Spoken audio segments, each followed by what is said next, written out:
real person at blame, or people at blame here, are the ACC. They run this conference. They set the protocol, and where were they?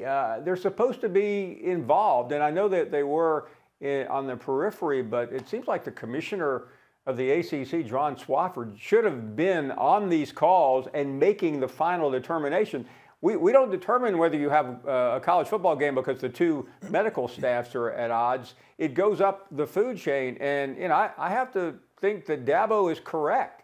They went down there. They were ready to play, and frankly, they needed the game. Clemson right now needs any kind of win you can get to impress this committee as they get ready for tonight and move on, obviously, to play Notre Dame in a rematch for the ACC championship game. Florida State has really, they were going to lose, Molly, by 3 or 4 touchdowns, maybe 4 or 5 touchdowns. I mean, the program is a shell of itself. We all know that Mike Norvell was sent down there to resurrect a program that Willie Taggart couldn't do, and that Jimbo Fisher did not leave in great shape either. But this is not a good look, and for all the media, and I'm sure that I'll hear from one of them in a minute, who want to castigate Dabo Swinney, what did he say that's wrong? We went down there to play the game. We're not playing the game unless you paid the freight, because we've already been there once. Well, first of all, I completely agree with you. I completely side with Dabo Swinney on this matter. I don't think he said one word that was false in my estimation. That's number one. So I definitely side with Dabo Swinney. But I would ask you this, Paul, as somebody who's never been shy about calling it like you see it, specifically when it comes to college football. When we think about all the things that have transpired since this pandemic has taken fold with college football, assess for us what college football has looked like now, what it looks like now compared to what it even looked like before this pandemic. Could you give us just a bird's eye view? How should we view college football in this day and age based on all the things that have happened? Yeah, Stephen A., right now, college football is a train wreck. I mean, you have games being postponed, canceled, rearranged, repurposed. I mean, it is a terribly ugly look. And by the way, college basketball is going to look worse. It's going to have a difficult time getting off the ground here tomorrow when it begins. But college football made the decision we are going to have a season, and now they are paying for it. Last week, 18 games were either postponed or canceled. And already this week, a few are off the board, and it's going to be difficult. And it's really about getting to the finish line. Some can easily accuse the college football administrators of being reckless, of simply saying, well, let's get the guys on the plane, let's go play, let's get this thing out of the way. But many programs are on the brink right now. 53 is the number of scholarship players that most leagues have subscribed to, and a couple of games last week, schools went under that number, but there is quiet pressure from up above. Listen, if you can play the game, play the game. Why, Stephen A.? We all know why. It's television inventory. It's about money, and even though they've lost a lot of money already by not having the stadiums full and by truncating the season, now it's simply about figuring out a way over these next 4 weeks to get to the end line of the regular season, and somehow, some way, getting the college football playoff played on January 1st and then ultimately on January 11th. And one more thing, the College Football Playoff Committee, they're meeting right now, guys, in Grapevine, Texas. And I interviewed Bill Hancock the other day, and I said, did I hear this correctly?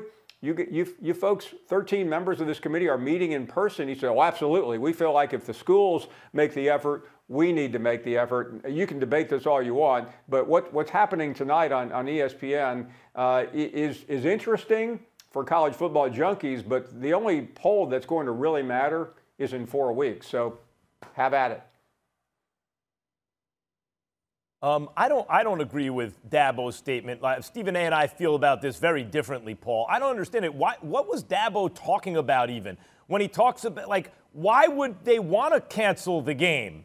Like, the game generates revenue, and they got blown out by inferior teams all year. Who cares if you get blown out by the best team or one of the best teams? Like, what's in it for FSU to cancel? Like, what's their incentive? And meantime, FSU has certain standards, right?